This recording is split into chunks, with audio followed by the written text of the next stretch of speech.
Welcome to Buddha Quiet's path. I know many of you use these gentle moments to unwind before sleep, so I recommend turning the volume down until my voice is just a soft whisper in the background. Let it guide you, not with effort, but with ease. Before you close your eyes, let me know in the comments where you're listening from tonight. Leave a like if this brings you peace, and don't forget to subscribe for more quiet journeys like this one. Thank you for being here. And now, let the path begin. If you meet the Buddha on the road, kill him. Wait, what? That's not the kind of peaceful Zen quote you expected to hear tonight, is it? But I invite you to stay with me for just a moment, because those words, shocking, almost offensive, didn't come from a rebel or a heretic. They came from a respected Zen master named Linji over 1,000 years ago, and believe it or not, they might hold the exact key you've been looking for, the one that finally opens the door you've been circling for years. I know it sounds harsh, even disrespectful, but like many things in Zen, it's not what it seems. Tonight, I want to take you on a journey. Not to some far-off place, not toward becoming someone else, but toward remembering what has always been quietly waiting inside you. You haven't landed here by accident. Maybe it's late, maybe your thoughts are restless again. Maybe you're tired of searching, but something inside still aches, quietly whispering that there must be more than this. You've tried a lot, haven't you? Meditation apps with their calming voices, self-help books lining your nightstand, inspirational podcasts, online courses, maybe even retreats, all promising peace, clarity, transformation. And yet, here you are, still searching, still waiting for that elusive moment when it all clicks, when you finally feel the way you're supposed to feel. What if the problem isn't you? What if the problem is that you're still looking outside yourself for something that was never outside in the first place? That's where Zen begins. Not with adding more, but with stripping away. That startling line, "Kill the Buddha," isn't about violence. It's not telling you to disrespect sacredness. Quite the opposite. It's telling you that anything, even the image of Buddha, can become a distraction, an idol, a projection of something you think you're not but hope to become. And that idea, no matter how beautiful, will always keep you one step away from your own truth. So, welcome, friend, to Buddha Quiet's path. This isn't a path paved with rituals and incense. It's not a classroom or a seminar or a lesson in how to be a better you. It's something much softer, more quiet, and far more radical. It's a remembering. Tonight, you won't be learning a new technique. You won't be memorizing mantras or mastering breathing patterns. Instead, you'll be invited to undo, to gently unlearn the habit of seeking and discover something far simpler, far deeper. The still, aware presence that has always been here, quietly beneath the noise. Because that's the secret so many of us overlook. In our hunger for answers, we keep chasing more knowledge, more practices, more gurus. But Zen doesn't play that game. Zen isn't about climbing a mountain. It's about realizing there is no mountain at all. It doesn't ask you to become anything. It asks you to stop becoming and simply be. Let that settle for a moment. When Linji said, "If you meet the Buddha on the road, kill him," he wasn't attacking the Buddha. He was attacking our attachment to the idea of enlightenment being something or someone outside of us. Because the moment we put the Buddha over there, we put ourselves over here, and we miss the truth that the awakened nature we seek isn't a goal, it's our very foundation. You don't need to chase what you already are. You just need to notice what you've forgotten. This 2-hour journey you've begun isn't a sprint toward improvement. It's a slow walk back to what you never really left. We'll walk gently through stories, questions, and reflections that don't demand answers, but invite awareness. We'll explore ancient Zen teachings that aren't meant to be understood by the thinking mind, but absorbed by something deeper, something you've had since before you even knew your own name. I won't ask you to believe anything tonight, not even this. But I will ask you to listen. Not with your intellect, but with your whole being. To open, not in effort, but in surrender. Because what if peace isn't in the next podcast or the next practice, but in this very breath? What if presence doesn't require you to change, but to remember who you were before you were told you had to become someone? What if the answers you've been chasing were never answers at all? There's a kind of quiet knowing that rises when we stop trying so hard. You've probably felt it before.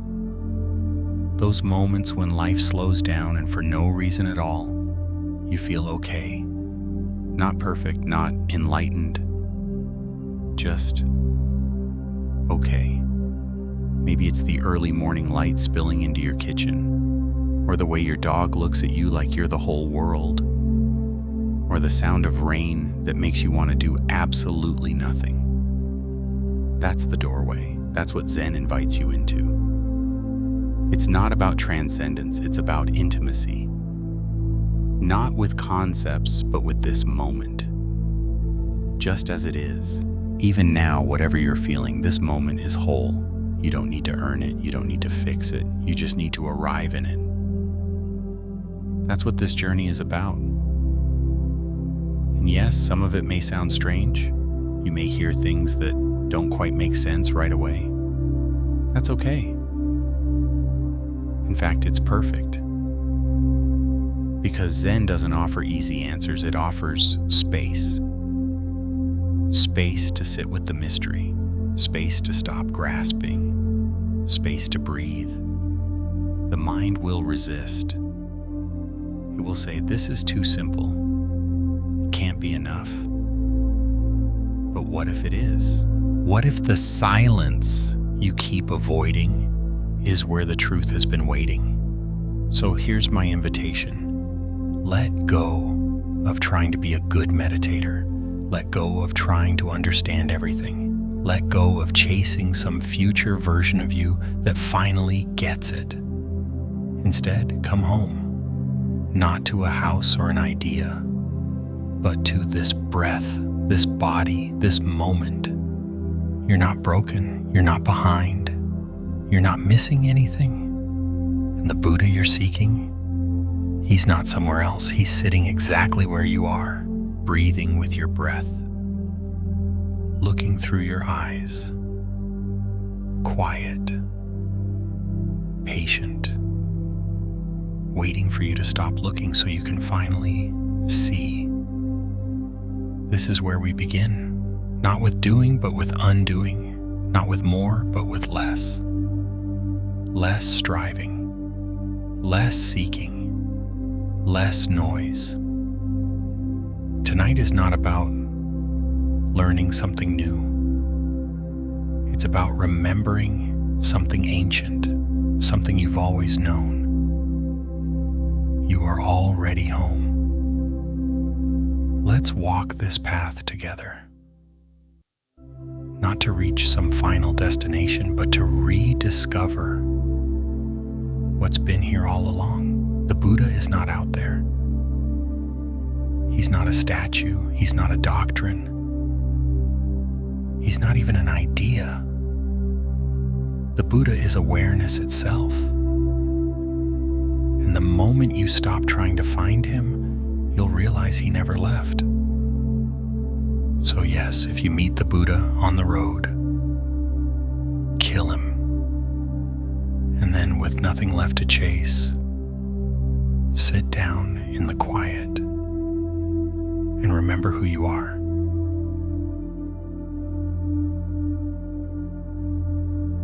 They say we live in the age of information, but for many of us it feels more like the age of exhaustion. Scroll through your phone and you'll see it.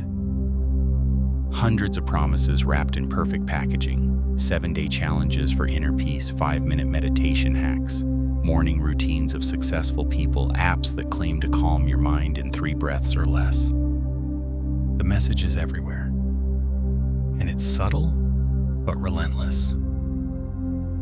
You are not enough, but we can fix that.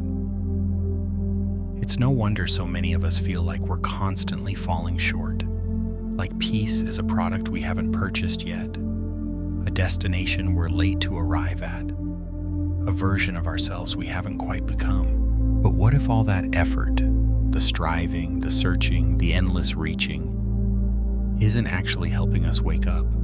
What if it's quietly keeping us asleep? There's a Zen story that cuts right through this modern dilemma. A young student asked his master, "How long will it take me to reach enlightenment?" The master replied, 10 years. The student, eager and ambitious, said, "What if I work really hard?" The master smiled. "Then it will take 20. It sounds like a riddle, doesn't it? A kind of cosmic joke. But behind the paradox is a truth that strikes uncomfortably close to home. The more desperately we chase peace, the further it slips from reach. Because every act of striving reinforces the idea that we're incomplete, that something is wrong, that we need to become someone else in order to be worthy of rest. And that's the loop. Think about your average day.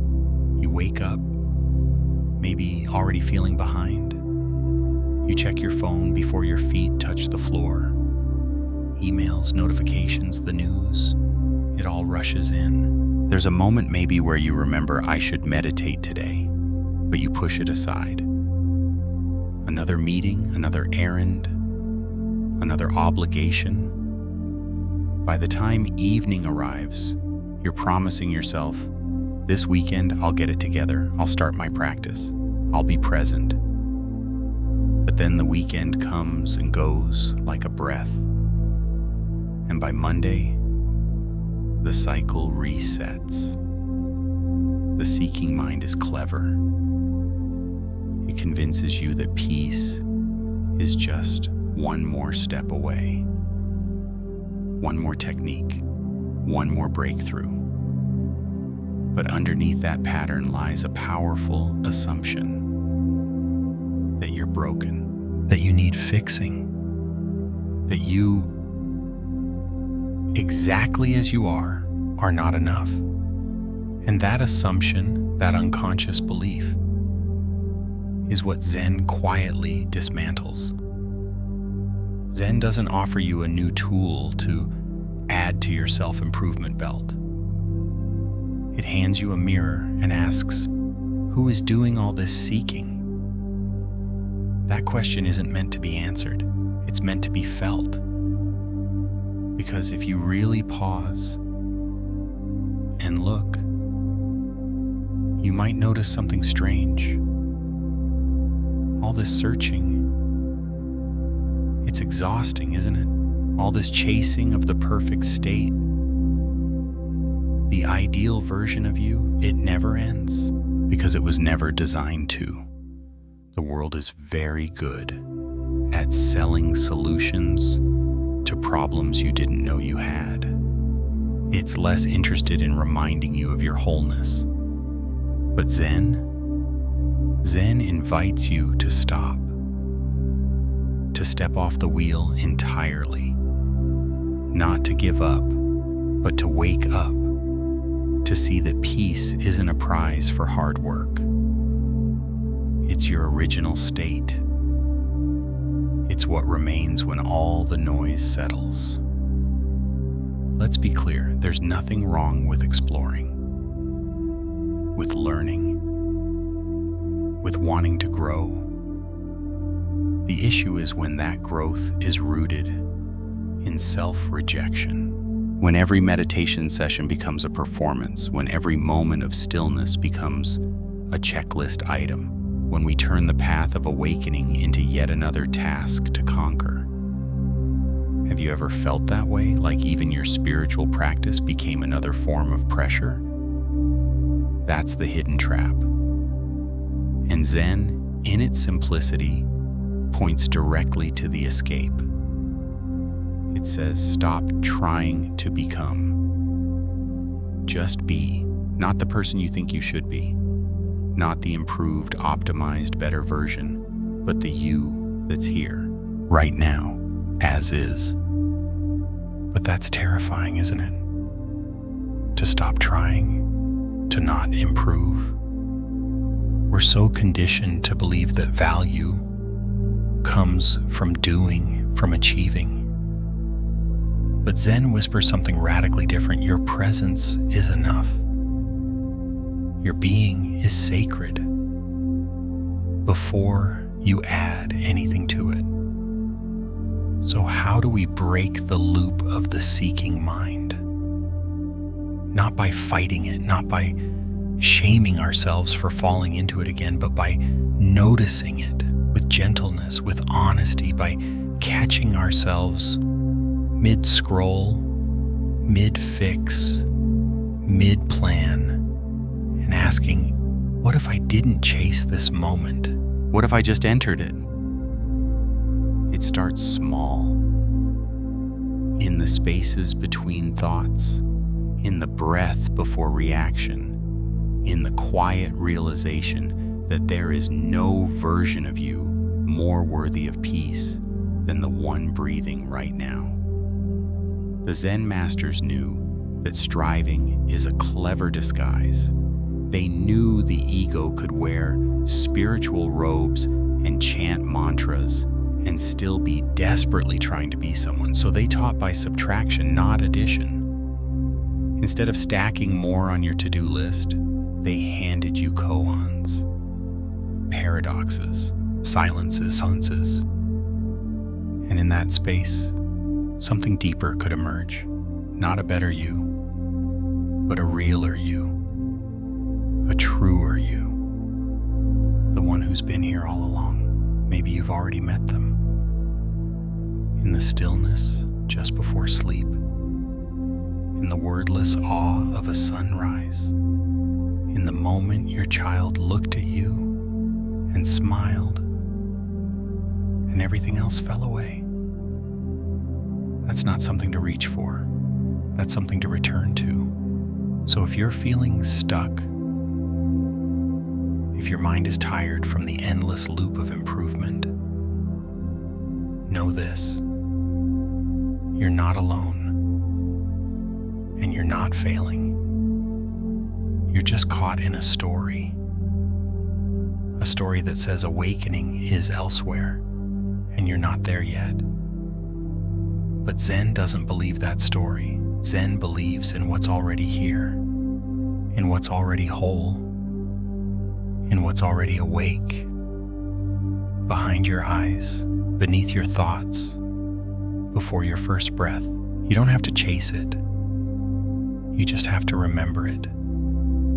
And that remembering, as quiet as it is, changes everything.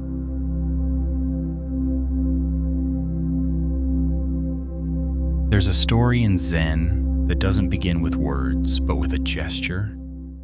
A flower held silently between two fingers. No teachings, no sutras, just a single white lotus offered by the Buddha to a gathering of monks on Vulture Peak over 2,500 years ago. And for a long moment, no one understood. The disciples sat in confusion. Was it symbolic? A test? What were they supposed to learn from this? But then one man, Mahakasyapa, looked at the flower and simply smiled. That smile, so small and quiet, became the foundation of Zen, because in that moment, without a single word spoken, something profound was transmitted. Not knowledge, not information, but presence. Pure, direct, wordless understanding. And the Buddha, seeing that smile, acknowledged him with a nod. What can be transmitted without words, he said, I now entrust to Mahakasyapa. That was it. No sermon, no philosophy, just a flower, a smile, and something real, something awake, passed from one being to another without a single syllable. Now pause for a second and really feel that. How often do we think we need more words, more explanations, more systems to find clarity? And yet, what if the deepest truths, the ones that actually transform us, aren't found in thinking at all? What if they live in those moments when thought stops and you just see, feel, experience? We've all had what I call Mahakasyapa moments. Moments when life reaches us without needing to explain itself.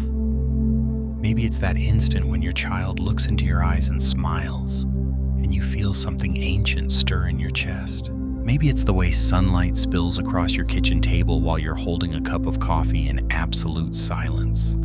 Or the aching stillness you felt beside the bed of someone you love who was dying, when words felt useless, but your hand on theirs said everything.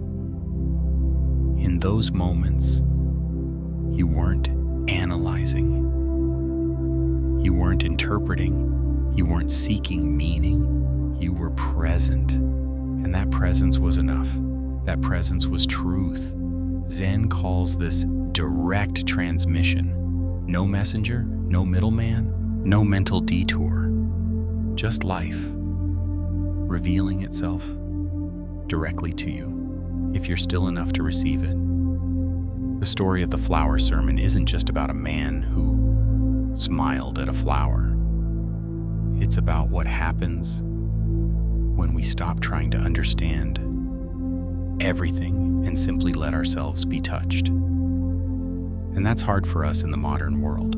We've been trained to think our way through everything, to solve, to fix, to interpret. When something feels meaningful, our first instinct is to ask, why? What does this mean? How can I use this? But sometimes the very act of trying to turn experience into explanation breaks the magic.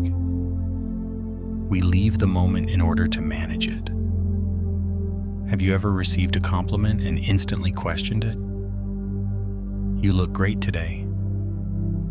And your mind spins. Do I normally not look good? Are they just being nice? What's the angle? Or you're given a beautiful gift, and instead of receiving it, you're already calculating how to repay the gesture. We do this with joy. We do it with grief. We even do it with love. We turn presence into performance, feeling into thinking. And the result? We miss the flower that's being held up right in front of us. Zen is an invitation to reverse that habit, to slow down enough that we don't miss the sacred hiding in the ordinary. When the Buddha held up that flower, he wasn't pointing to a symbol. The flower was the teaching, complete, simple, uncomplicated. And yet, how often do we walk right past that kind of teaching? The steam rising from a bowl of soup on a cold night, the sound of wind moving through the trees, the tired but peaceful silence of two friends sitting together without the need to fill the air. These are not distractions from your spiritual path. They are your spiritual path. The ordinary isn't ordinary when you're fully awake for it. But here's the twist. You can't force that kind of awareness. You can't command presence like you would a task on a to-do list.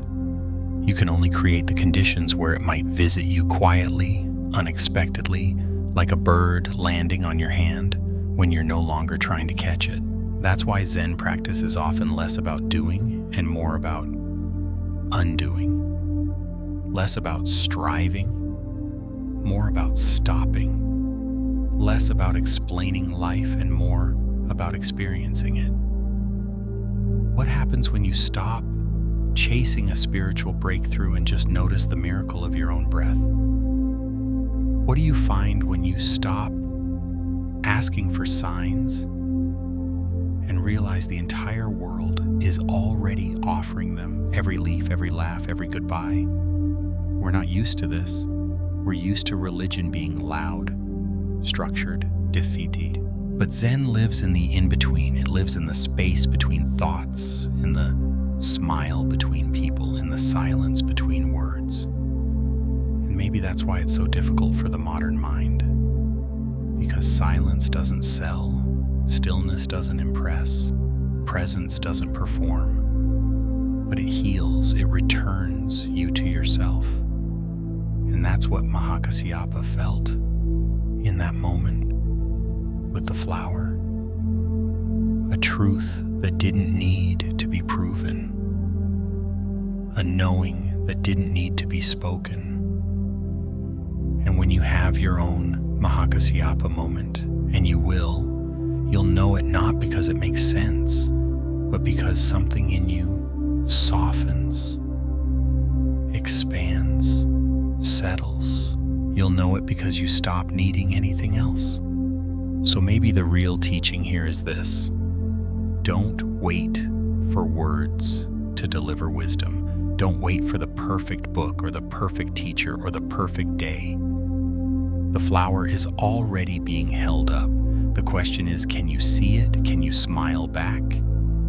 Not as a performance, not as proof of how spiritual you are, but as a quiet acknowledgement that in this very moment, nothing is missing, nothing needs to be added. The teaching is not in what is said, but in what is shared. And sometimes the most sacred thing is simply this breath, this silence, this smile. So if today you feel like life isn't offering you the clarity you want, maybe it's offering you something deeper, the kind of clarity that doesn't speak, but shows itself completely, like a flower held in open hands, no meaning, no message, just this, just now, just enough.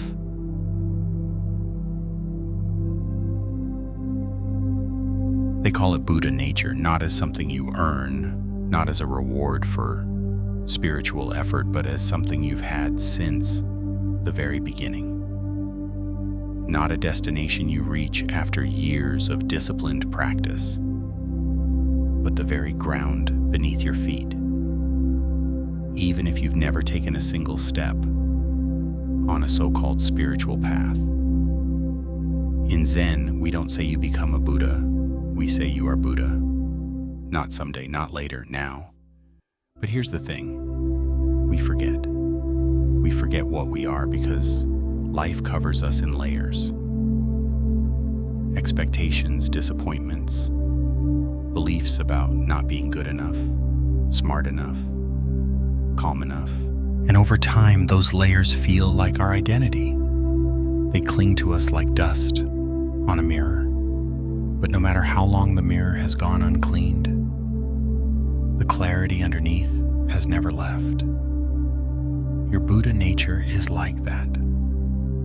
Always there, always untouched, always shining, whether or not you can see it.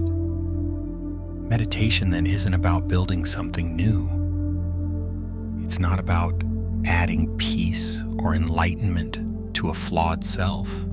It's about wiping the mirror gently, patiently, until what's always been there begins to reveal itself again. So many people think the goal of practice is to change who they are, to become more spiritual, more enlightened, more zen. But that's the great misunderstanding. You're not meant to change into someone else. You're meant to remember who you've always been. Before the world told you what you should be, before you absorbed all the messages about being broken or incomplete. Imagine this, you're a wave on the surface of the ocean, constantly rising and falling, pulled by winds you can't control. Most of us live like that, thinking we are just the wave. We fear crashing. We compare our size to the waves beside us, but we forget.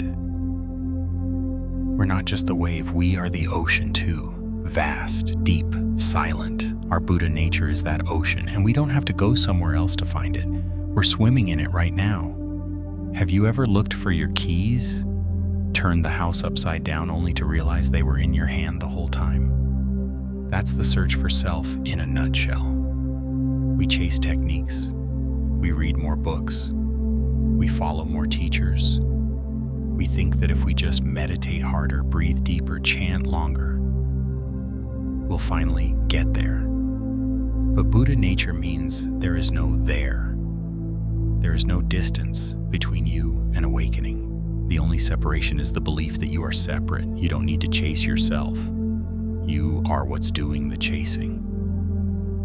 So the practice becomes not a pursuit, but a pause, a turning inward, a relaxing into what already is. And that can feel both terrifying and liberating. Because if there's nothing to chase, then there's also nothing to hide behind. No more excuses, no more someday. Just this moment, just you. Even your imperfections, your doubts, your worries, yes, even those are not outside your Buddha nature. They arise within it. They are not obstacles to your enlightenment. They are expressions of it. A storm doesn't make the sky any less sky. And your difficult thoughts don't make your awareness any less sacred. In fact, the moment you can witness your anger without becoming it, your fear without drowning in it, your anxiety without letting it define you, you are tasting your own Buddha nature.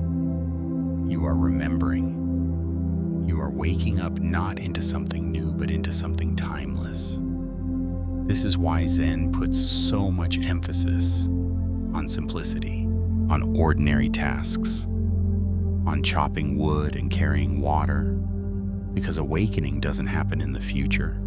It happens while washing dishes, while tying your shoes, while holding someone's hand. And in those moments when you stop trying to fix yourself, you begin to feel something shift. Not because you've improved, but because you've remembered.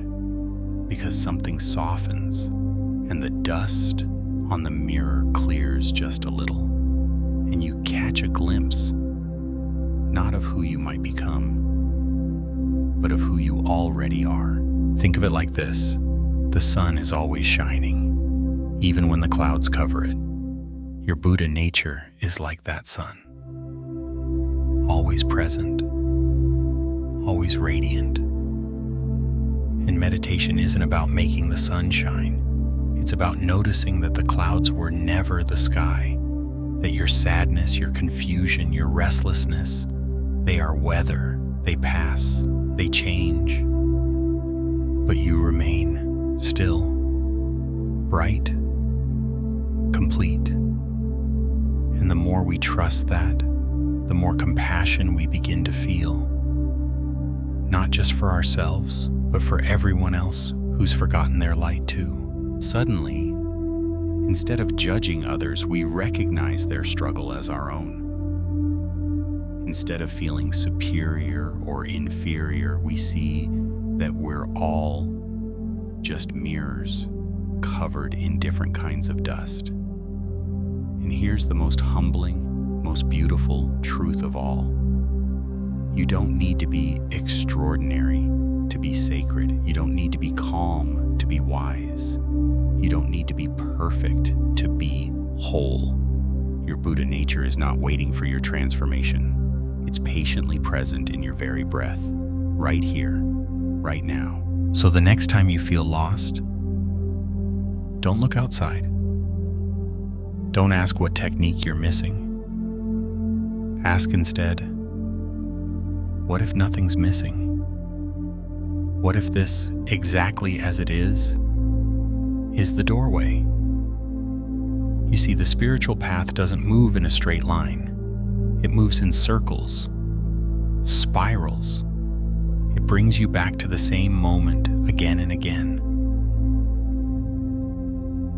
Not so you can conquer it, but so you can finally see it clearly.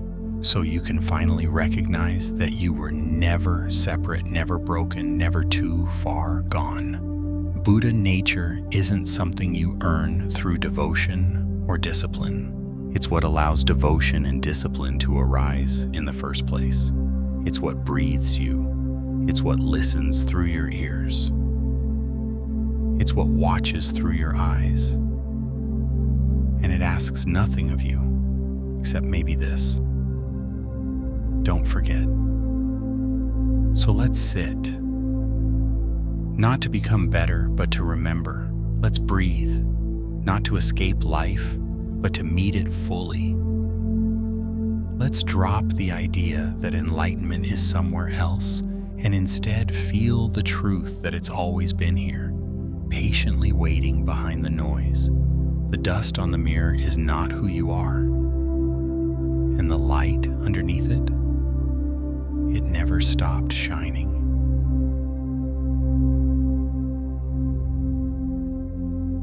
There's a Zen saying that still catches people off guard. Even after hearing the explanation, if you meet the Buddha on the road, kill him. On the surface, it sounds violent, maybe even sacrilegious, but it's one of the most liberating teachings you'll ever hear, because what it really means is this: don't get attached to the image of enlightenment. Don't cling to your idea of the Buddha or to any teacher, any technique, any belief, as if it were the final answer. True freedom means letting go, even of the thing that once helped you wake up. And sometimes that means letting go of the Buddha himself. Let me tell you a story. There was a woman named Sarah who discovered meditation during a difficult chapter of her life. Her marriage was falling apart. She was overwhelmed at work. She felt like she was slowly disappearing beneath the weight of her responsibilities. Then she found a teacher, a soft-spoken woman with wise eyes and a calming voice. For the first time in years, Sarah felt like she could breathe. She began attending retreats, reading every book her teacher recommended, quoting her words like scripture, and it helped. It truly helped, until something shifted. Sarah started deferring every decision to her teacher. Should I take this new job? Should I keep meditating today? Or take a break? What would you do in my place? Without realizing it, she had traded one kind of drowning for another. Instead of drowning in her problems, she was now drowning in her dependence. The teacher who once pointed her back to her own inner compass had quietly become the compass itself. That's what killing the Buddha is warning us about. Not to disrespect your teacher, not to deny the guidance that supported you, but to avoid mistaking the finger pointing at the moon for the moon itself.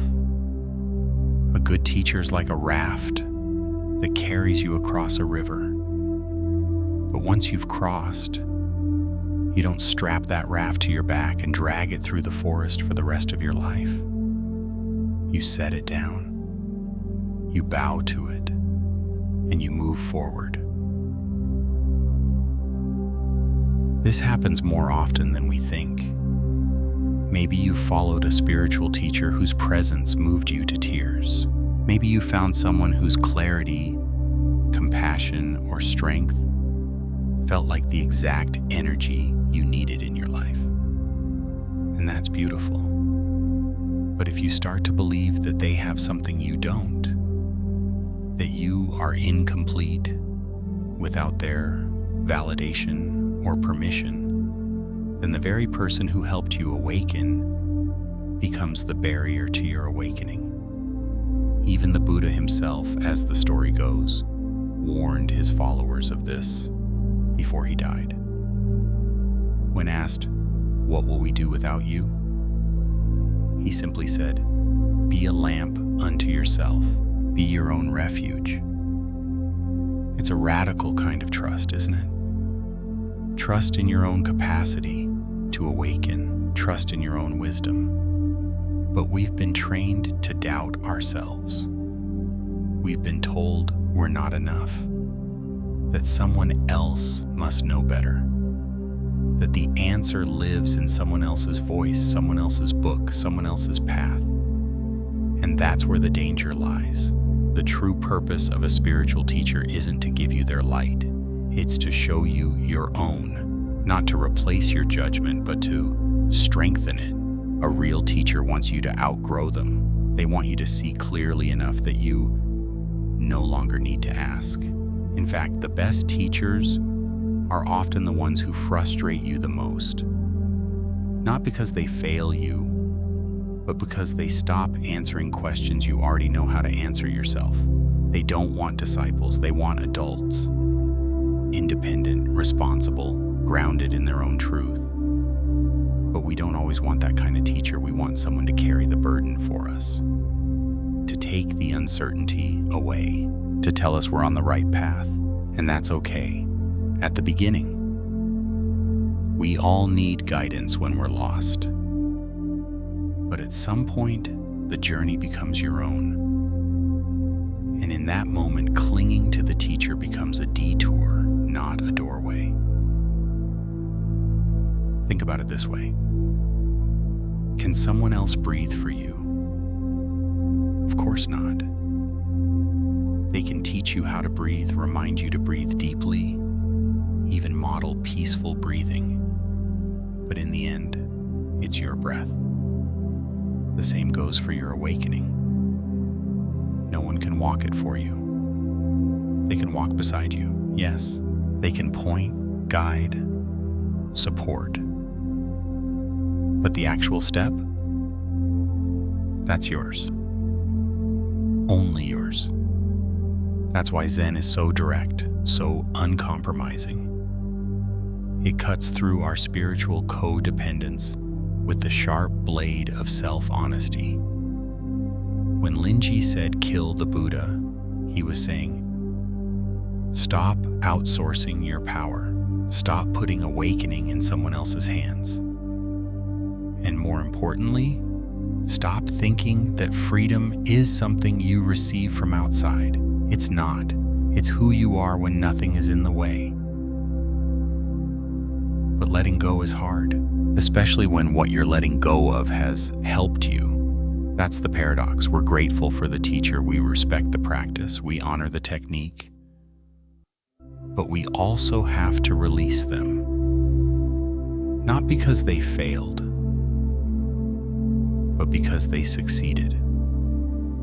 The raft got us across, and now we walk.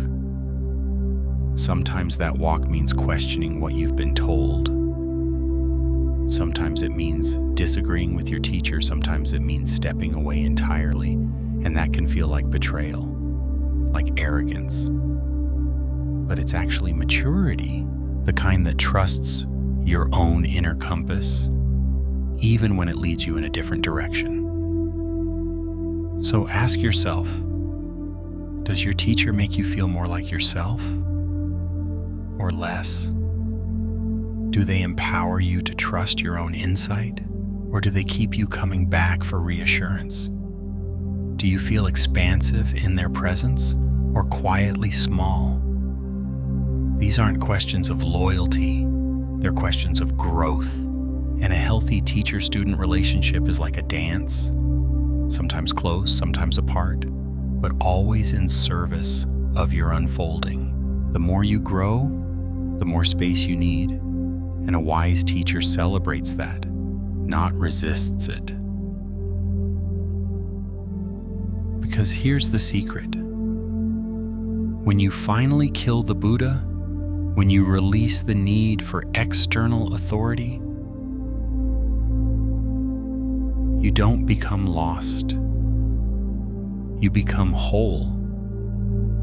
And ironically, you start seeing the Buddha everywhere, not just in your teacher, but in the stranger who holds the door for you, in the laughter of your child, in the breeze that brushes your face on an otherwise forgettable afternoon. The Buddha is no longer a statue or an icon. It's a presence, a knowing, a recognition that shines through your own awareness. And it's been there the whole time, waiting for you to stop looking outside and finally come home.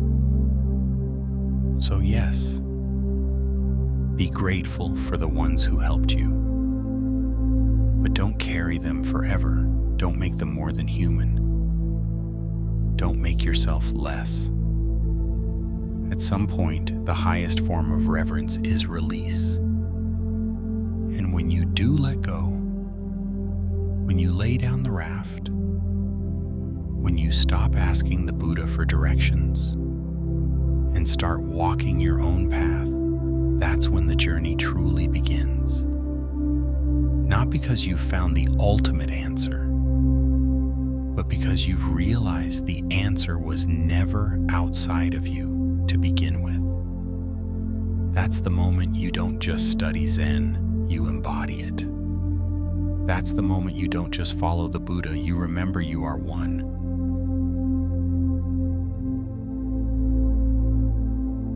In the long, winding history of spiritual teaching, very few figures are as mysterious, radical, and misunderstood as Bodhidharma, the wild-eyed monk who brought Zen to China by doing something that looked like nothing at all. He didn't arrive with scriptures, he didn't preach to crowds, he didn't build temples or promise miracles. What he did was far stranger. He found a cave, turned toward the wall, and sat in complete silence for 9 years. 9 years, no rituals, no lectures, no students, just him, a wall, and reality stripped bare. To outsiders, it looked pointless.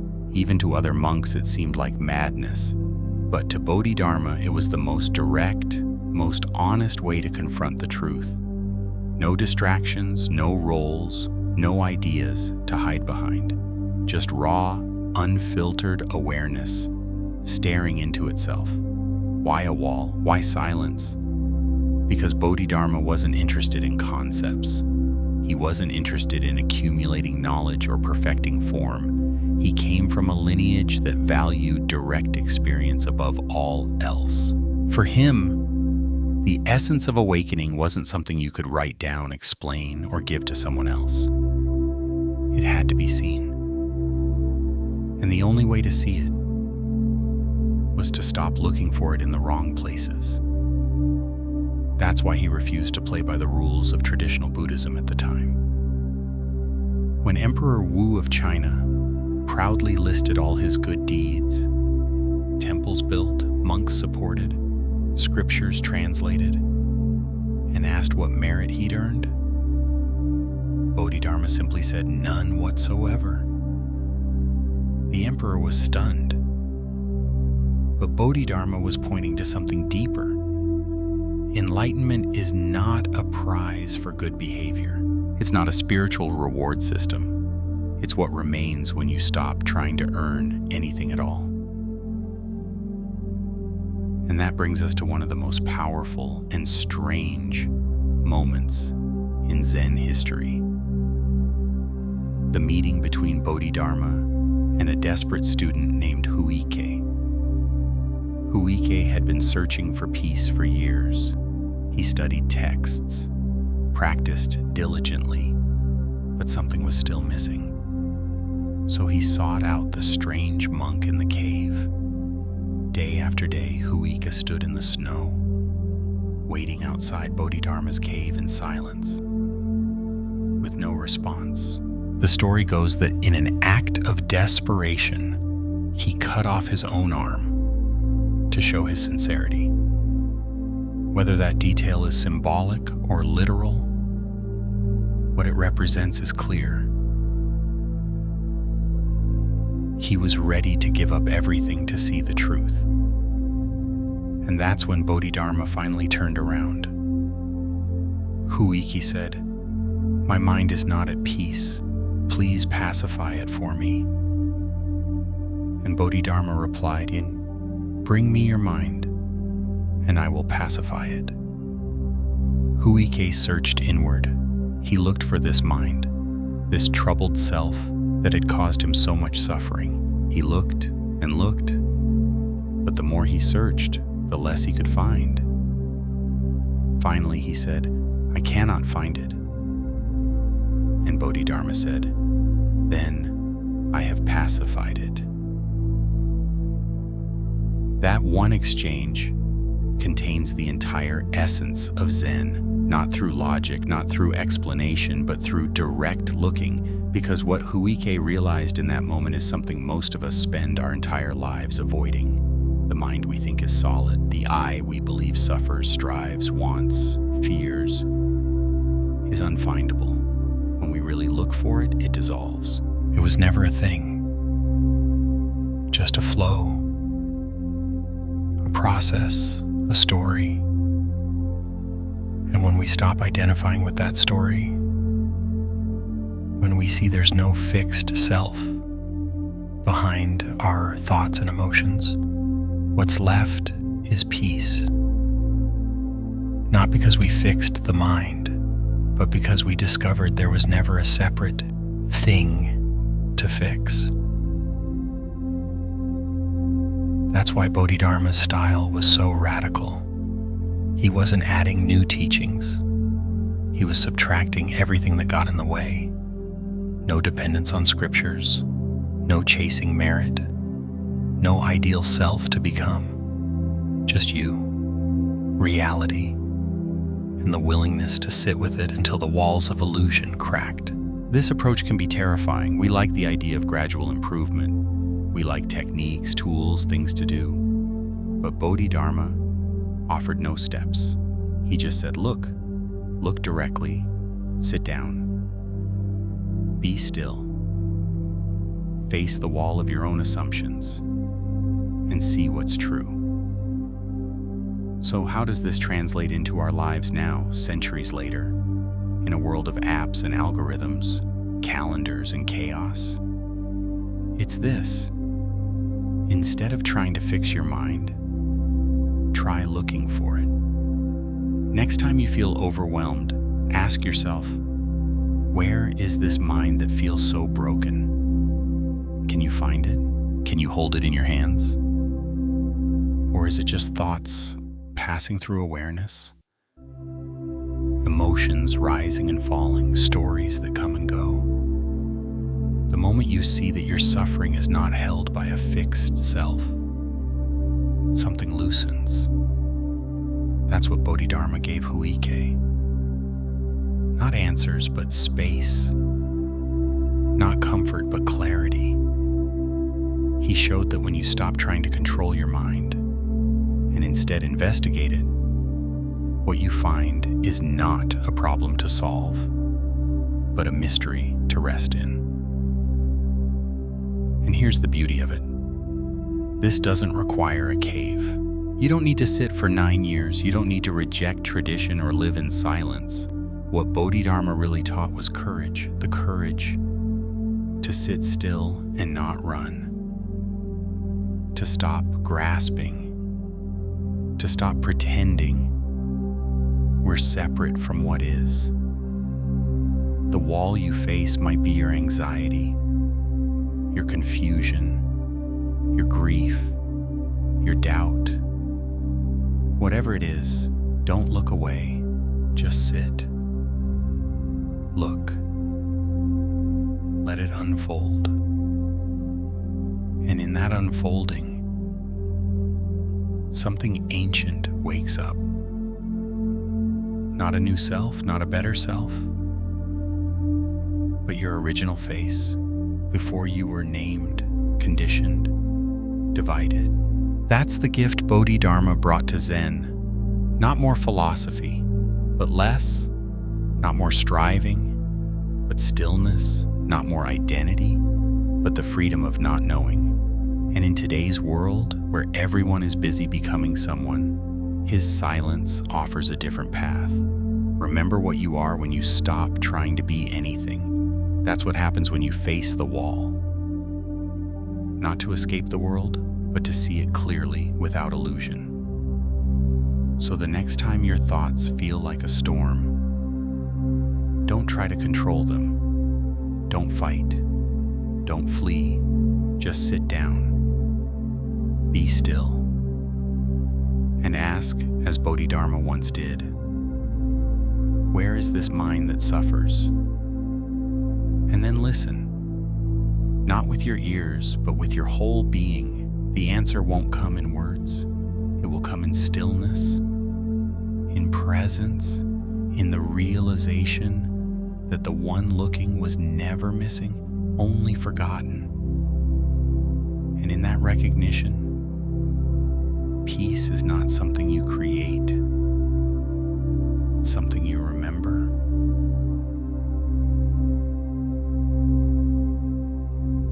We spend so much of our lives trying to fix our minds, chasing solutions to anxiety, anger, sadness, overwhelm, like they were physical enemies we could corner, pin down, and finally control. But what if I told you the mind you're trying so hard to fix doesn't actually exist in the way you think it does? What if the thing you're fighting, the anxiety, the sadness, the inner storm, wasn't a solid object to be removed, but something far more slippery, far more mysterious, and ultimately far more liberating? In Zen, we explore not by adding more ideas, but by looking directly. And when you really honestly look for the mind that suffers, something strange happens. You can't find it. Let's make this personal. The next time you feel anxious, really anxious, I want you to pause. And instead of running from it or trying to fix it, I want you to ask, where is this anxiety? Not, why am I anxious? Not, how do I get rid of this? But literally, where is it? Is it in your chest, your stomach, your shoulders? You might find tightness, heat, a churning sensation. But now ask, is that the anxiety or is that just sensation? Then notice your thoughts. Worry about the future, mental images, worst case scenarios. But thoughts aren't objects. They come and go like waves. They're not solid. They don't have weight. So again, where is the anxiety? Not the feelings, not the thoughts, but the thing itself. Can you find it? The more closely you look, the more it begins to dissolve. Not because it's been fixed, but because it was never truly a thing to begin with. Just an experience arising and passing through awareness. This is what Zen calls the unfindable mind. It's not denying your experience. It's pointing out that what we call my anger, my anxiety, my depression is often a bundle of sensations, stories, and conditioned reactions, but no core self holding it all together. It's like watching a storm through a window. You see the lightning, you hear the thunder, you feel the wind, but there's no solid storm you can pick up or put in a box. It's a process, a happening, not an object. And your mind is like that too. When you stop treating it like a fixed thing, something remarkable happens. You stop needing to fix yourself. You start to see that what you've been calling me is a fluid dance of experience, not a problem that needs solving. There's a story I once heard about a woman who described her depression as a heavy backpack she carried everywhere. She said it was exhausting, always on her back, weighing her down.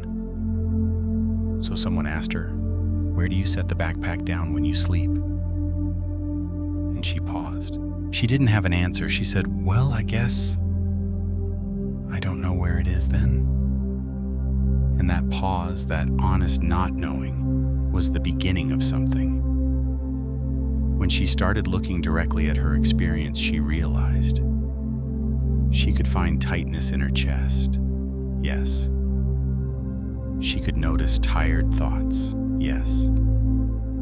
But she couldn't locate a solid, permanent thing called depression. It wasn't a brick. It wasn't a chair. It was a story she had carried for so long that she forgot to ask if it was even real in the way she imagined. That's the power of investigation, not analysis, not digging into your past. Just honest looking right now. So much of our suffering comes from trying to control something that doesn't need controlling. You don't need to eliminate your anger. You don't need to conquer your sadness. You don't need to fix your flaws. Because there is no fixed you who owns those things. What you call my anger is just anger, arising in awareness. What you call my fear is just fear, moving like weather. When we let go of the belief that there's a solid self behind it all, we stop taking it so personally. And in that shift, there's relief. Not because everything feels good, but because you're no longer trapped in the illusion of a separate, broken self. This doesn't mean we become passive. It doesn't mean we ignore suffering. It means we meet it from a different place, not a place of self-judgment, but from a space of clarity. Have you ever watched clouds move across the sky? They don't ask for permission. They don't get stuck.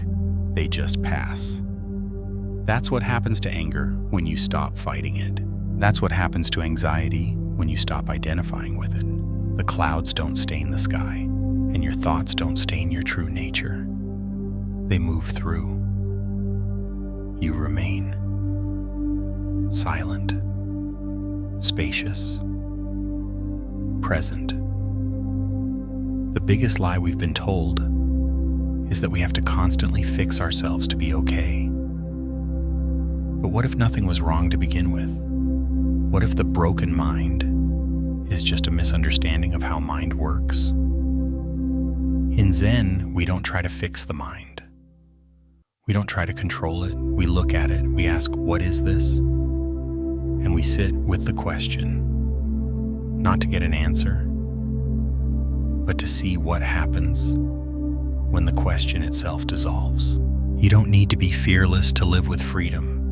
You don't need to be calm to be awake. You don't need to be anything other than what you are right now. What changes everything is not perfection, but presence.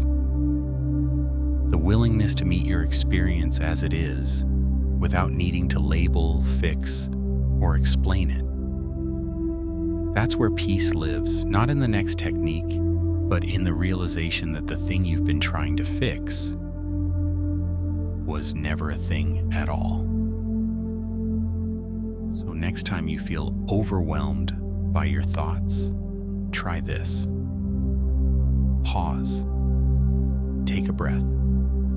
Ask yourself gently, where is this mind I'm so worried about? And just look, not as a thinker, but as awareness itself. And maybe, just maybe, you'll find the space that's always been there, the space in which every thought arises and fades, the silence beneath the noise, the sky behind the clouds. That's not something you have to create. That's what you are.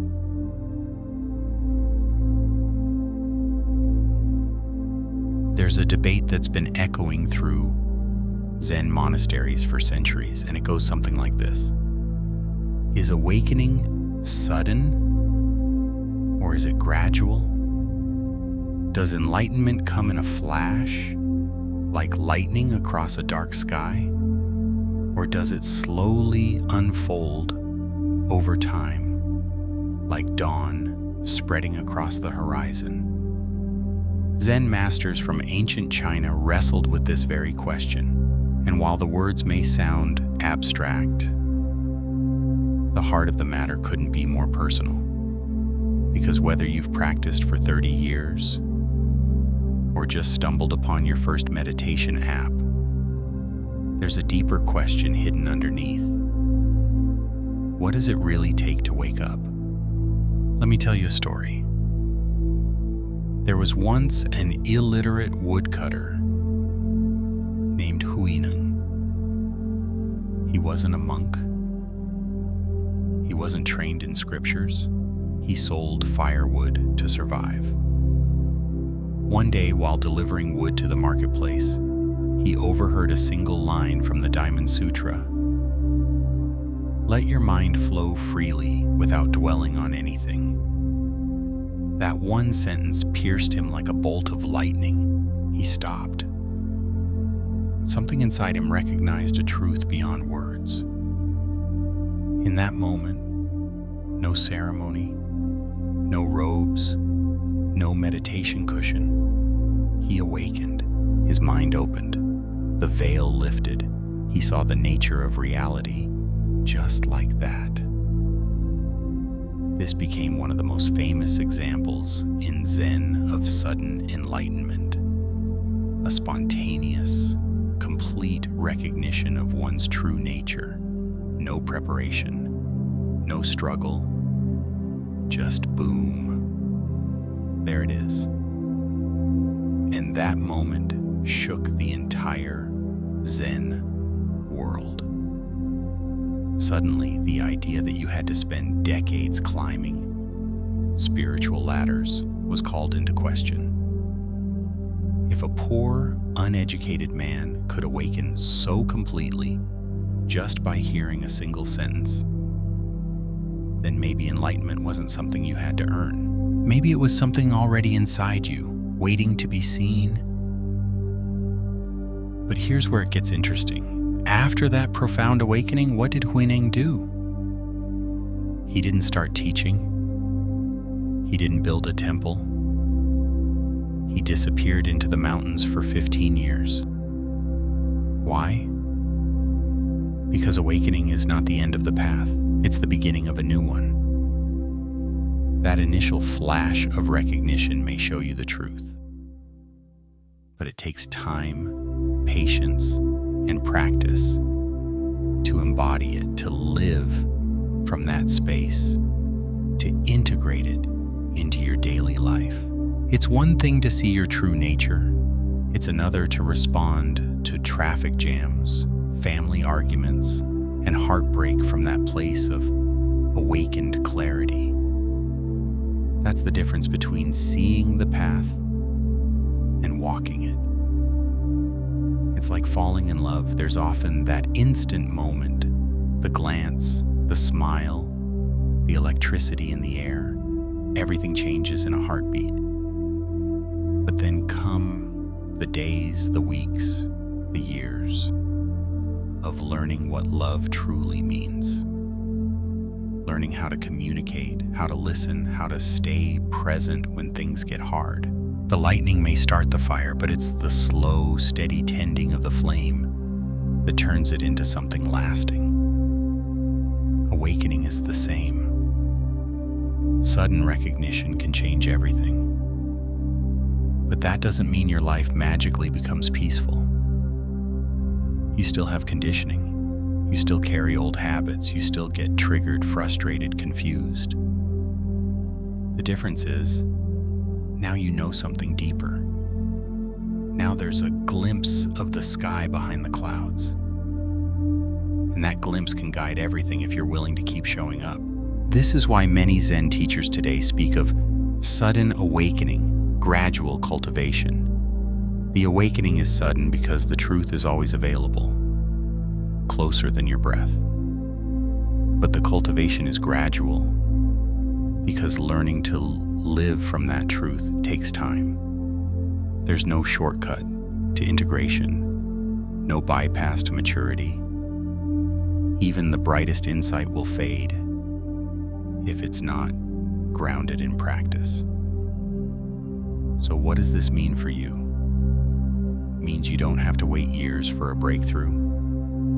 And it also means you don't have to be discouraged if your enlightenment experience didn't turn you into a saint overnight. Both sudden and gradual are true. You might have already had a glimpse,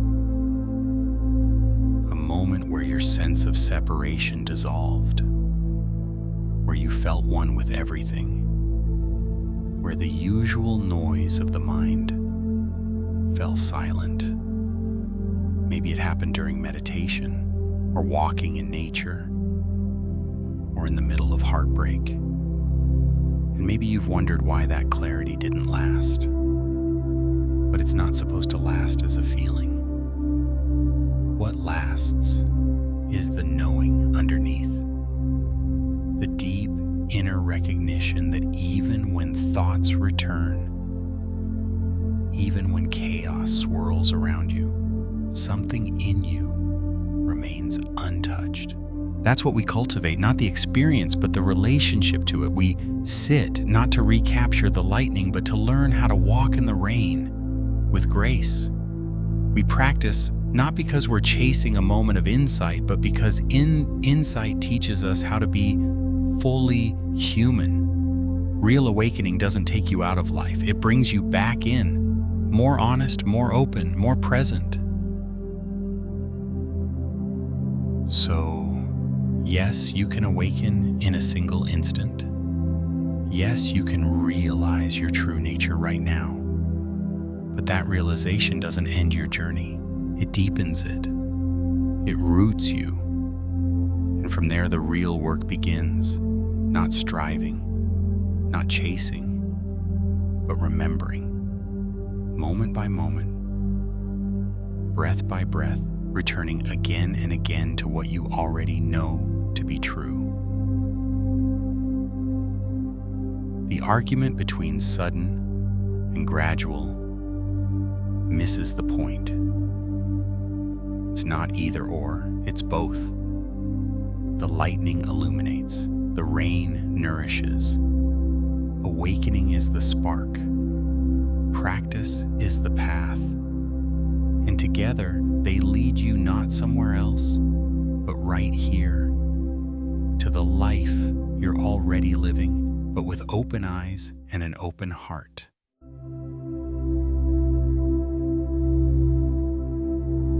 What is the sound of one hand clapping? It's a question that on the surface makes absolutely no sense. And that's exactly the point. In Zen, questions like these, called koans, aren't designed to give you answers. They're designed to undo the part of you that's always looking for one. They are paradoxes, riddles, strange phrases that seem absurd at first glance. But the longer you sit with them, the more they start to work on you, not by offering logic, but by dissolving the very framework of logic itself. And in that space of not knowing, something shifts, something opens, something wakes up that isn't rooted in intellect, but in direct experience. Let's take that question again. What is the sound of one hand clapping? Your mind races to solve it. Is it silence? Is it a metaphor? Is it a trick? But none of those answers satisfy because they all come from the thinking mind. And the thinking mind can only operate in opposites, sound or silence, one or two, sense or nonsense. Koans point to something beyond those dualities. They aren't about solving the question, they're about what happens when you stop trying to solve it and instead just sit with it. You can't logic your way to truth, but you can fall into it. There's a story of a monk who once asked his master, "What is Buddha?" The master responded, "A dried shit stick." Now, if you're like most people, your first reaction is probably confusion, maybe even offense. But here's what's beautiful about that answer. The monk came expecting something profound, something holy, something polished. But the master pointed to something dirty, mundane, overlooked. Why? Because that's exactly where Buddha nature lives. Not just in sacred temples, but in the ordinary, the ugly, the smelly, the human. Enlightenment isn't about escaping the mess of life. It's about seeing that even the mess is sacred. That's the power of a koan. It doesn't just teach you something, it breaks something open in you. It stops your mind in its tracks. And in that pause between your habitual thoughts, in the silence where no answer fits, you catch a glimpse of reality as it is. Not filtered through beliefs, not explained by theories, just seen, pure, direct. We live in a world obsessed with clarity. We want everything labeled, defined, categorized. We search for 5-step formulas, for explanations that make us feel safe and in control. But koans don't play by those rules. They aren't there to soothe your intellect. They're there to frustrate it, to gently or sometimes brutally show you that your ideas about reality are not reality itself. That your need to understand might be the very thing preventing you from seeing clearly. Have you ever had a moment where something just stopped you cold? Maybe it was the sound of wind rustling leaves. Maybe it was looking into someone's eyes and realizing they were seeing you, really seeing you. Maybe it was a moment of heartbreak, so raw, so vast, that no thought could contain it. That's a koan moment. Not because someone asked you a riddle, but because your mind paused. And in that pause, something true broke through. Koans train you to live in that space. They're not intellectual games. They're spiritual dynamite. They loosen the grip of certainty. They make you humble. They return you to a state of wonder. And that wonder is the doorway to awakening. You stop needing to be right. You stop needing to be safe. You stop needing to hold on to fixed ideas. And in that letting go, you find something much more alive. The mistake people often make is thinking that koans are meant to be figured out. But in most traditional Zen lineages, a student works with a koan not by answering it, but by embodying it. A teacher might ask, "Show me the sound of one hand," and the student can't respond with a clever line. They have to respond with their presence, with their being. Sometimes it's a gesture, sometimes a silence, sometimes a laugh. The teacher isn't grading the words. They're feeling for authenticity. They're sensing, is this coming from thinking or from deep knowing? It's not easy. In fact, working with a koan can be one of the most frustrating things you'll ever do. And that's part of the training. It wears down the ego. It exhausts the mind's usual strategies. It forces you to confront your craving for clarity, for control, until one day the question stops being something you hold and starts holding you. It becomes a mirror, and in that mirror you see your original face, the one you had before you were born, before you were named, before you learned to think. And what's so beautiful is that you don't need to be in a monastery to live this. Life itself is full of koans. What does it mean to let go of someone you still love? What does it mean to be fully present in a body that is aging, hurting, changing? What does it mean to forgive someone who's never apologized? These aren't puzzles with answers. They're invitations. They ask you to step out of the mind and into the moment. They ask you to stop solving and start living. So the next time you feel stuck, not just in thought, but in life, ask yourself a koan.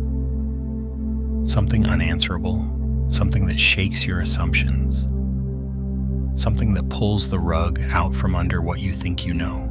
And don't rush to answer. Don't try to be clever. Just be with the question. Let it do its work.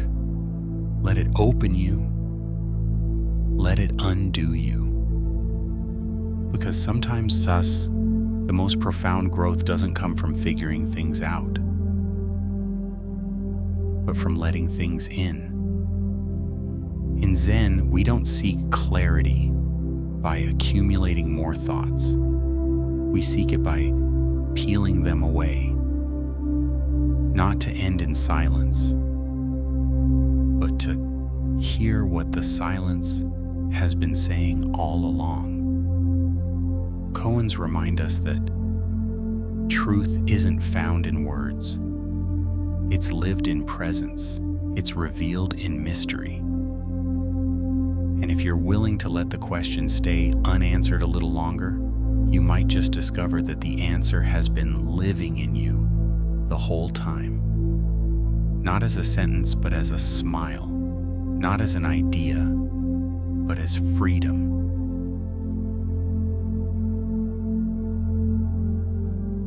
Imagine someone tells you the most advanced spiritual practice, the one that holds the potential for your deepest peace, your clearest mind, and your most profound freedom, is this: just sit. No goal, no mantra, no visualization. Just sit. No trying to become calm. No effort to achieve insight. No chasing enlightenment. Just sit. That's it. And that's also everything. This is the practice of shikantaza, often translated as just sitting. It might sound simple, too simple, but in Zen, especially in the lineage passed down by Master Dogen from China to Japan in the 13th century, shikantaza isn't just one technique among many. It's the heart of the entire path, a radical practice of complete non-doing that paradoxically brings you closest to your true nature. In most meditation styles, we're often taught to focus on the breath, on a candle, on a sacred word. In shikantaza, there's no object of meditation. You're not focusing on the breath. You are breathing. You're not observing thoughts. You're letting thoughts come and go like birds flying through an open sky. There's nothing to hold, nothing to fix, nothing to control. Just this moment, unfolding exactly as it is, and you sitting within it as you are. It sounds passive, but don't be fooled. This is not spacing out. This is not drifting into daydreams or numbing the mind. This is a fierce kind of presence, a deep willingness to let reality be, without interference, without manipulation, without the need to improve anything. That includes yourself. Master Dogen taught that Zazen, Zen meditation, is not a method to attain enlightenment. He said that practice and enlightenment are one, which means that when you sit in shikantaza, you're not doing something to become awakened. You're sitting as awakening, sitting as Buddha nature, here and now.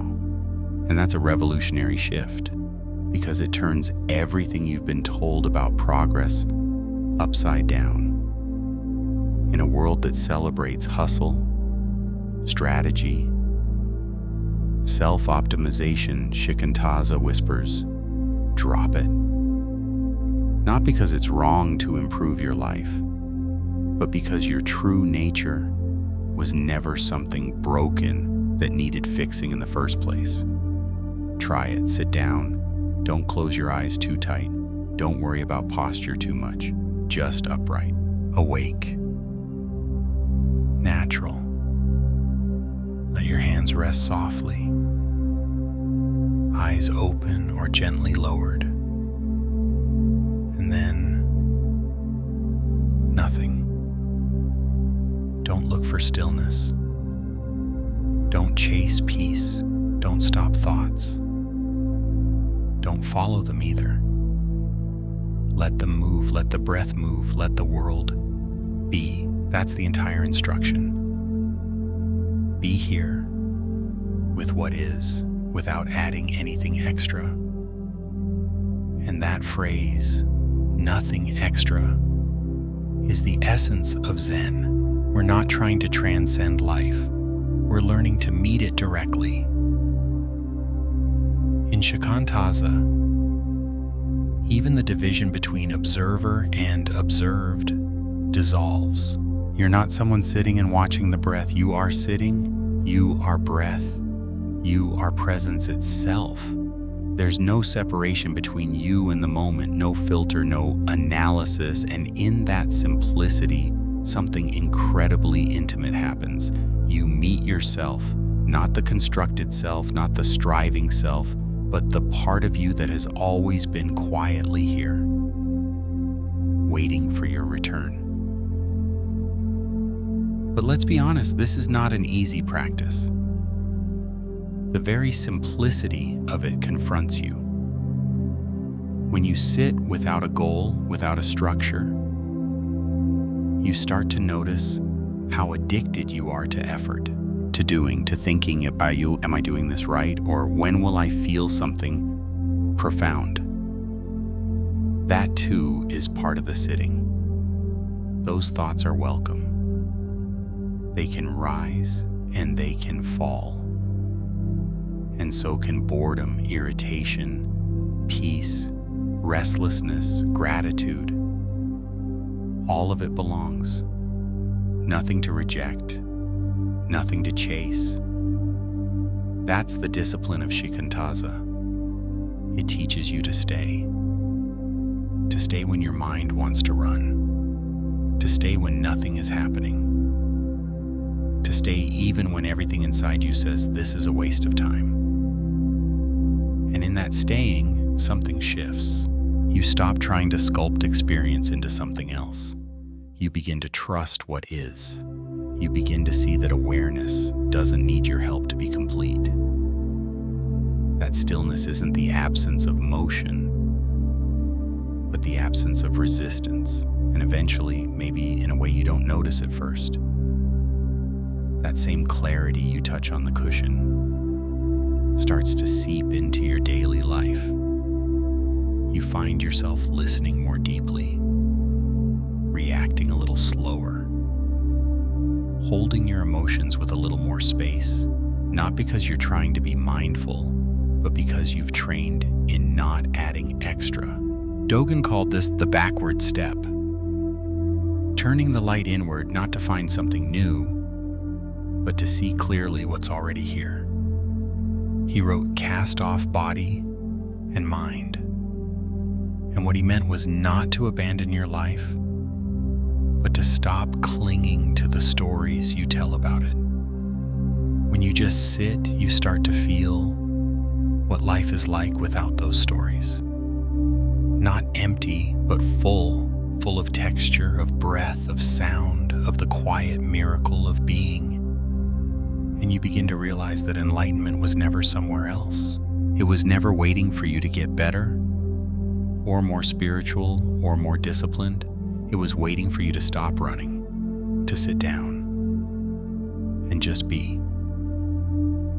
So if you're feeling overwhelmed by all the techniques, all the teachings, all the steps and strategies, what if you let all of it go for a moment? What if you allowed yourself to sit, not to become someone better, but to rest in who you already are? Not to control the moment, but to let the moment live through you.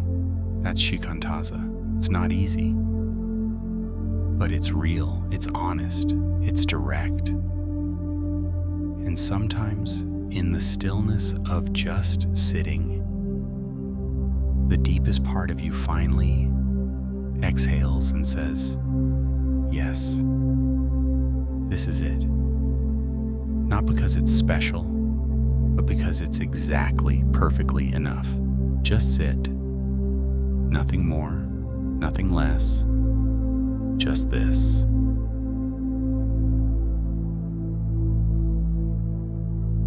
When we think of Zen, we often picture monks in robes, mountain temples shrouded in mist, the quiet intensity of long meditation. But Zen doesn't only live in monasteries. It lives in kitchens, in gardens, in city sidewalks, in the quiet way you fold a shirt, in the sound of water being poured, in the act of placing one foot in front of the other without rushing. Zen, at its heart, is not about escape.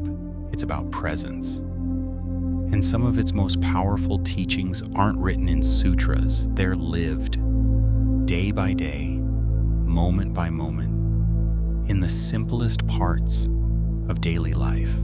In Japan, where Zen took deep cultural root, this philosophy bloomed into forms of art and ritual that embody mindfulness in motion. The tea ceremony, for instance, is one of the clearest examples. At first glance, it's just someone making tea. But watch more closely, and you'll see something sacred. Every gesture, how the bowl is turned, how the water is poured, how the tea is whisked, is done with full attention, with no rush, no extra flourish. It's not about the tea, it's about the awareness that infuses each step. That awareness is the real ceremony. And it teaches us something profound. When you give something your full presence, it becomes holy.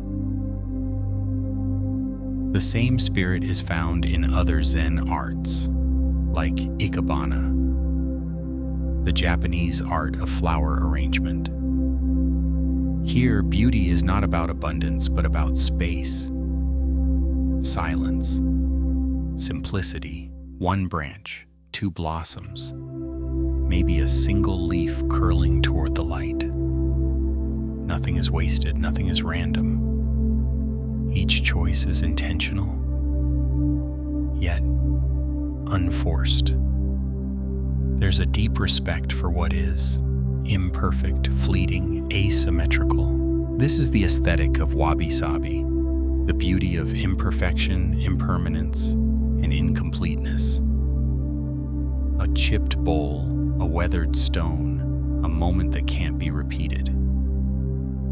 In the West, we tend to aim for perfection, clean lines, flawless design, polished finishes. But in Zen, The crack is what lets the spirit in. The flaw is not hidden, it's celebrated. Haiku poetry echoes the same. 17 syllables to capture a moment. Not to explain it, not to embellish it, but to bow to it. A frog jumps in. The sound of water. That's it. And yet, within that tiny window, a whole world appears. Why? Because the poet didn't add anything. They simply noticed. They didn't write to impress.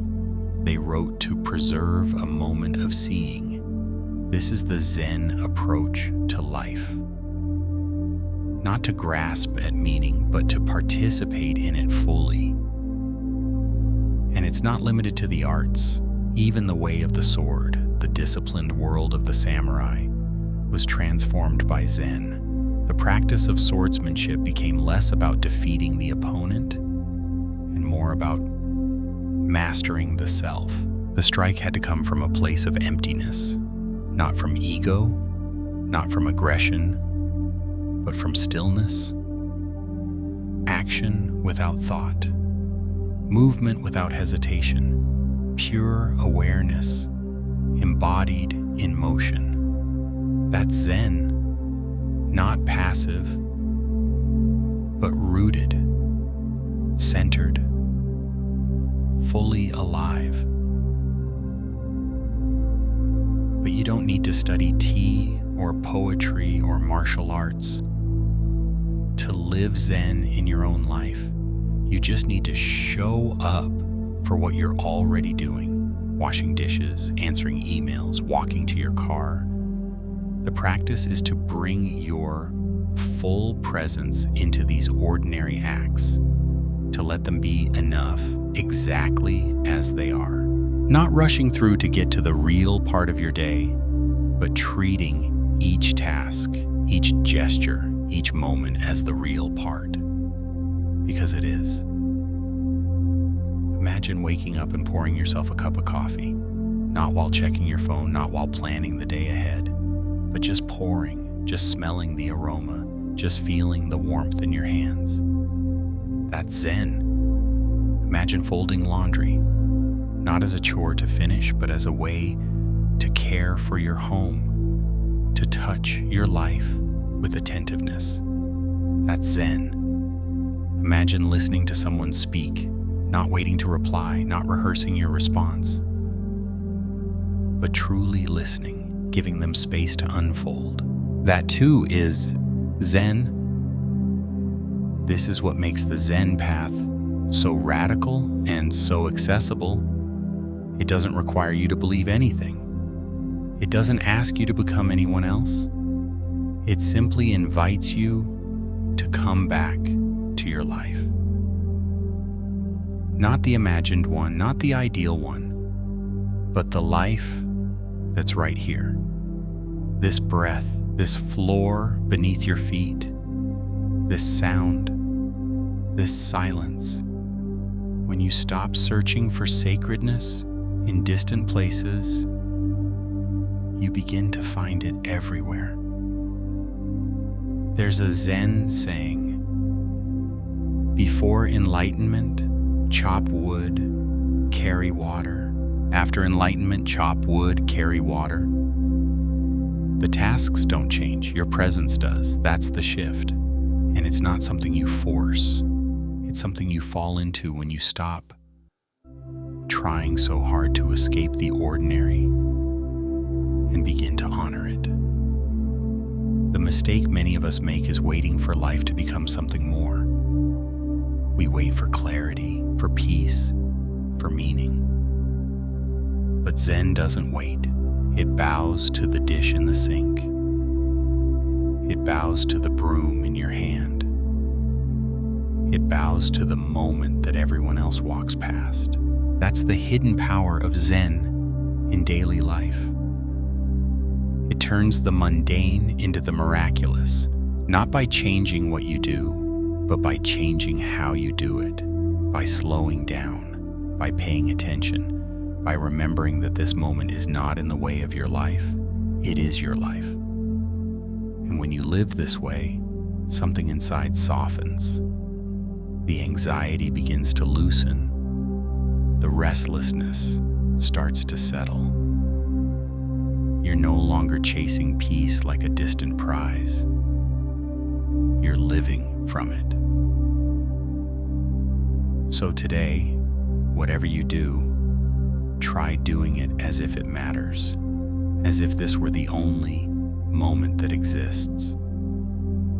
Because in truth it is. Whether you're sweeping the floor or holding someone's hand, whether you're cooking dinner or watching the light shift on the wall, show up for it.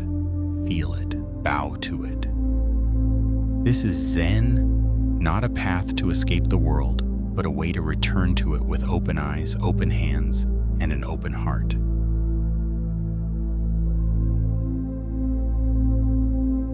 The story of Zen reaching the West is not just a tale of cultural transmission. It's a story about longing, about seeking something more honest, more direct, more human. It begins in a place you might not expect, the World's Parliament of Religions in Chicago, 1893.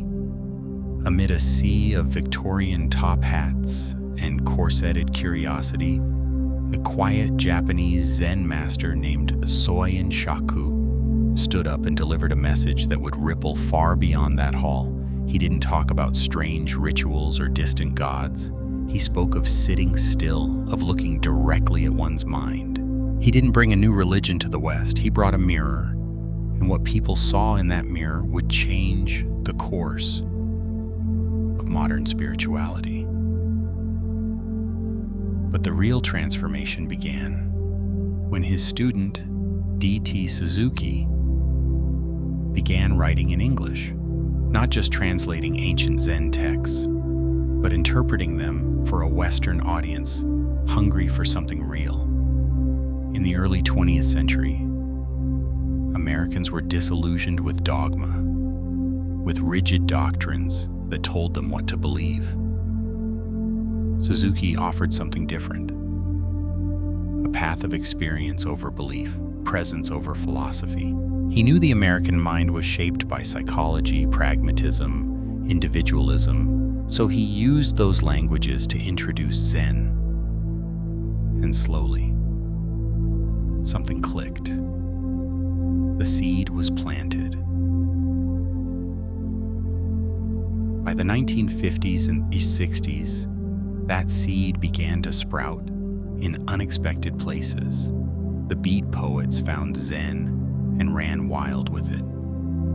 Jack Kerouac's Dharma bums, Allen Ginsberg's chanting, Gary Snyder's time in Japanese monasteries, all pointed to a generation that no longer saw Zen as something foreign. They made it part of their rebellion, their freedom, their creativity. But the turning point, the moment Zen began to take root in American soil, came with teachers like Shunryu Suzuki Roshi, who arrived in San Francisco in 1959. Unlike the exoticized image of Zen some had projected, Suzuki was quiet, grounded, and sincere. He didn't promise bliss. He didn't speak in riddles. He just taught people how to sit, how to breathe, how to be with themselves as they are. In a small room in the city's Fillmore district, a group of hippies, housewives, artists, and accountants sat on cushions with no incense, no chanting, no robes, just the sound of their own breath. And something profound began to happen. People who had been chasing meaning through books, therapy, and religion suddenly realized they didn't need to chase at all. They just needed to stop. And in that stopping, they found a different kind of clarity. Suzuki famously said, "You are perfect just as you are, and you could use a little improvement." That paradox captured the heart of Zen in a way Americans could feel, not just understand. As the years went on, Zen began to weave itself into the fabric of American life, not just in temples, but in therapy rooms, in yoga studios, and boardrooms. Jon Kabat-Zinn, trained in Zen and mindfulness, developed MBSR, mindfulness-based stress reduction, which brought the essence of Zen practice into hospitals and universities. No incense, no bowing, just attention, just presence, just the breath. It was Zen stripped of cultural form, but still carrying its transformative essence. That's what made Zen unique in the West. It didn't demand belief. It didn't ask people to convert. It invited people to look, to sit, to turn toward their own lives with honesty. And as more Western teachers emerged, students who had trained deeply in Japanese, Korean, and Chinese monasteries, Zen began to develop its own voice in the West. Less hierarchical, more relational, less focused on ritual, more focused on inquiry. It became a practice not just for monks, but for parents, therapists, artists, even software engineers. Today you'll find Zen centers across America that look very different from the temples of Japan. Some meet in church basements, some in urban lofts, some online. But the core remains the same. Sit down, shut up, and feel what's real. It's not about being calm, it's about being honest. It's not about becoming someone new. It's about remembering who you are before the world told you who to be. Zen in the West also had to confront some hard truths. There were scandals, teachers who failed to live the ethics they preached, communities that struggled to navigate power dynamics, cultural misunderstandings, and questions of inclusion. But even in those stumbles, something important happened. The myth of the perfect Zen master began to crack. And in that crack, a more human Zen emerged, one that doesn't bypass pain, but includes it, one that doesn't worship authority, but cultivates self-trust, one that doesn't ask you to leave your life, but to show up for it more fully. And now Zen finds itself in an entirely new landscape. Silicon Valley, corporate wellness, tech startups. At first glance, it might seem ironic. How can a tradition rooted in stillness coexist with an industry built on speed? But look closer and you'll see the same longing that started this journey in 1893 is still here. A longing for depth in a world of distraction. A longing for meaning in the midst of metrics.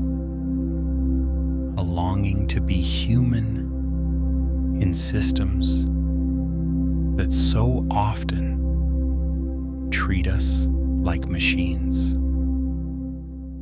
And that's where Zen still speaks, perhaps more clearly than ever, not as a religion, not as a product, but as a reminder that there is nothing more radical, more necessary, more powerful than simply being present with your life, drinking tea, answering emails, breathing through grief, laughing with friends, sitting on a cushion in your living room while the dishwasher hums in the background. That's Zen. Not exotic, not distant, but here, now. So whether you walk into a traditional Zendo or sit quietly at your kitchen table with your morning coffee, Whether you chant sutras or simply breathe, know this: you are part of the journey. The journey of Zen into the West is not finished. It's alive in you, in your questions, in your silence, in your willingness to look at your own mind and not flinch. Zen didn't come here to change you. It came to remind you this moment is enough. You are enough. Just sit. Just breathe. Just be. And let the rest unfold.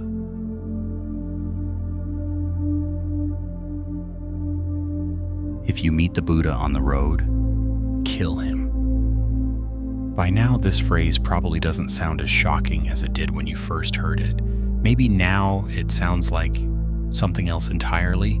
Not an act of violence, but a gesture of freedom. An invitation to let go of every idea, every image, every expectation that stands between you and the truth that's been here all along. You see, the Buddha you're being asked to kill isn't the historical one. It's the one your mind creates. The perfect teacher, the flawless version of awakening, the enlightened self you keep chasing, the one that always seems just out of reach, the one that whispers, "Not yet, you're not ready." That's the illusion. And the moment you stop chasing it, the moment you drop the story that peace is somewhere else, someone else, someday else, you realize something quietly, radically beautiful. You're already home. Home is not a monastery in Japan. It's not a silent retreat. It's not a cave in the Himalayas or a perfect life with no distractions. Home is this breath, this moment, this body you're in right now, with all its aches and imperfections. Home is the awareness that's been here since the beginning, watching, waiting, whispering. Beneath the noise, you don't have to go anywhere. And that's the part most of us miss, because we're conditioned to search, to strive, to improve, to arrive. But in Zen, there is no arrival. There is only remembering. Remembering what it feels like to stop running. Remembering what it means to truly rest. Not just physically, but existentially. To stop looking for life to be different than it is, and to begin loving it as it is. That doesn't mean life becomes easy. It doesn't mean you'll never feel lost or afraid or confused again. What it means is even when you're lost, you'll know you're still home. Even when the mind is restless, there's a deeper stillness holding it all. Even when your heart breaks, it breaks inside something vast, open, and whole. You begin to trust what's already here. Not because someone told you to, but because you've seen it for yourself. You've sat with it. You've watched it breathe. You've stopped trying to fix it. And in that stopping, you've discovered the thing you were trying to reach has been walking with you the whole time. This journey, the one we've been on together, hasn't been about adding more knowledge. It's been about subtracting what no longer serves you. It's been about peeling away the layers of spiritual ambition, self-improvement, and ego-driven seeking, until all that's left is this: pure awareness, simple being, quiet belonging. It's not flashy, it doesn't come with fireworks or certificates, but it's real. And once you feel it, you'll recognize it in everything. In the way sunlight hits your kitchen floor, in the way your child says your name, in the silence between thoughts, in the ordinary miracle of being alive. So no, you don't need to go to Japan. You don't need to learn ancient chants or sit in a perfect lotus pose. You don't need to find the right teacher or the right technique. You don't need to be more spiritual, more disciplined, more anything. You just need to remember. That's it. Not remember a teaching or a doctrine, but remember yourself, your true nature, the part of you that was never broken, never separate, never missing. The part of you that was awake before you learned the word awakening. The part of you that doesn't need to become anything, because it already is. And when the seeking mind rises again, and it will, let it rise. Watch it. Smile at it, but don't follow it. Don't let it take you away from what's already here. You can learn, you can grow, you can explore every path on the map. Just don't forget the one place you've been trying to return to was never somewhere else. It was never outside you. It's been here in your chest, in your breath, in your silence, all along. So if you're tired of searching, maybe it's time to stop. If you're waiting for permission to arrive, consider this it. If you've spent years trying to find yourself, here's the truth. You were never lost. You were just looking through the wrong lens. You don't need another answer. You need to trust the silence behind the question. You don't need to fix your life. You need to open to it. You don't need to become enlightened. You need to see that the light's already on. And if after everything you're still wondering where this path leads, let me tell you, it leads right here, to this breath, to this moment, to this perfectly imperfect life. The road doesn't take you somewhere new. It brings you back to what's always been true. So let go of the maps, let go of the idols, let go of the Buddha on the road. And now, welcome home.